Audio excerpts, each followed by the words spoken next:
Charles Herbert Lightoller, the second officer of the RMS Titanic, here to be with you and share his experiences. Let's give him a round of applause.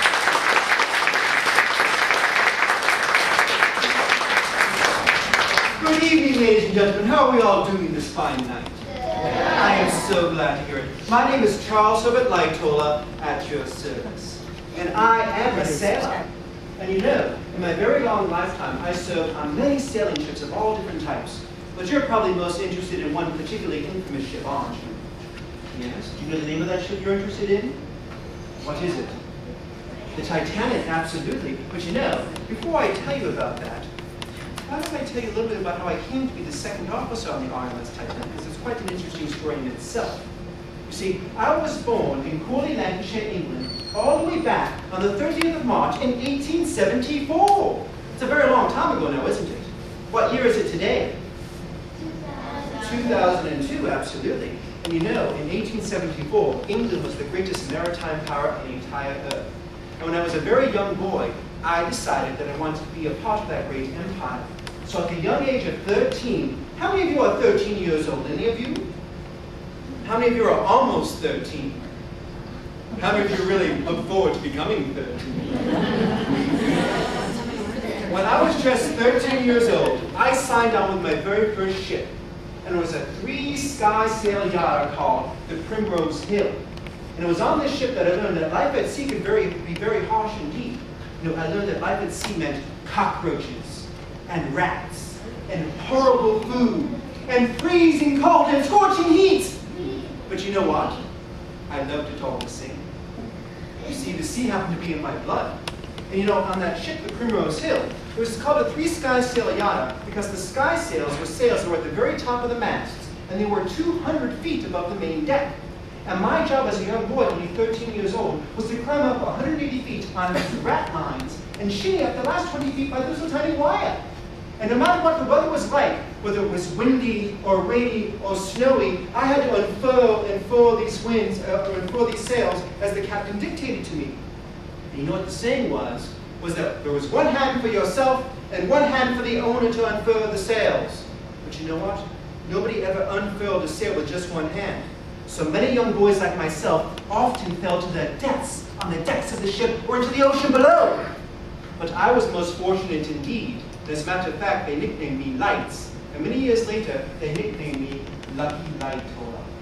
You see, on my very first trip on the Primrose Hill, I encountered my first iceberg. We were traveling around the tip of South America when storms drove us into the most awesome seas in the world, in the Antarctic Ocean. And the wind then died away, and it was a moonless night and very dark. Then all of a sudden, an old sailor in the front of the boat, he shouted, "Ice straight ahead!" He didn't see it. He smelt it, you see, because icebergs have a very distinct odor, and you can smell them from miles off. So we stopped the ship, and we found in the morning that the iceberg that we almost struck was 2 miles long. We managed to get around that very difficult iceberg, but you know what? Many years later, I encountered a different iceberg with quite disastrous results. Well, on my second ship, it was called the Holt Hill, and it was the sister ship of the Primrose Hill, you see. And on that ship, I got caught in a cyclone, and we were stranded on a deserted island. There was nobody living there. But we managed to get by on very horrible food and water that tasted like a mixture of rotten eggs and classroom chalk. Can you imagine drinking water like that? Well, eventually we were rescued by a ship and taken to Australia. And I have to say the people of Australia were quite friendly indeed, and I would find great happiness several years later there. Now, as time went on, I happened to find myself in ships where the cargo of coal caught fire. I was in hurricanes, and all kinds of horrible things happened to me, but I managed to survive nonetheless. But finally I decided that sailing ships were very hazardous to my health, so I should get into steamships instead. They didn't rely on sails, you see, they relied on steam power, which was powered by coal. So eventually I joined Elder Dempster's African Royal Mail Service, and I delivered the mail around the coast of Africa.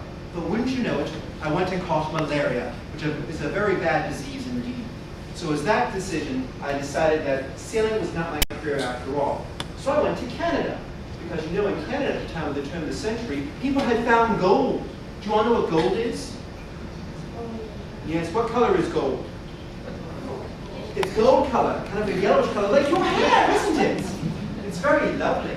So I decided decided to strike it rich in the Klondike. So I went there and I panhandled for gold, but you know what? I wasn't very lucky at that indeed. So you know what I did? I became a cowboy! Have any of you ever thought of becoming a cowboy or cowgirl before? Have any of you ever ridden a horse before or seen horses? It was quite fun, you know, because I became a cowboy in Alberta, Canada, and it was so much fun that I wanted to do it forever, but it didn't pay very well. So I decided that after a year, if I had not my fame and fortune in Canada, I was going to travel back to England. So I traveled as a hobo, hitchhiking, you see, all the way across Canada until I made my way to Winnipeg, Manitoba. And there they were having a very large festival, and I found work in construction, building stands and so on. And eventually I found my way all the way back to the east coast of Canada, and wouldn't you know it, I got a job on a cattle ship as a wrangler.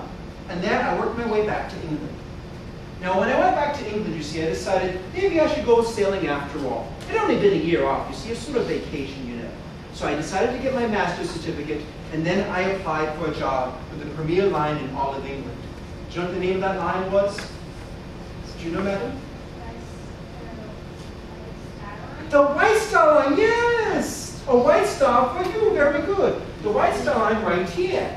You see, there were two major lines in England. One was the White Star Line, and the other was the Cunard Line. But the White Star was the far better one, you see. And they only employed sailors who had a lot of experience, knew how to sail very well, held a master's certificate, and were willing to join the Royal Navy when they joined up with them. So I was hired straight away, of course.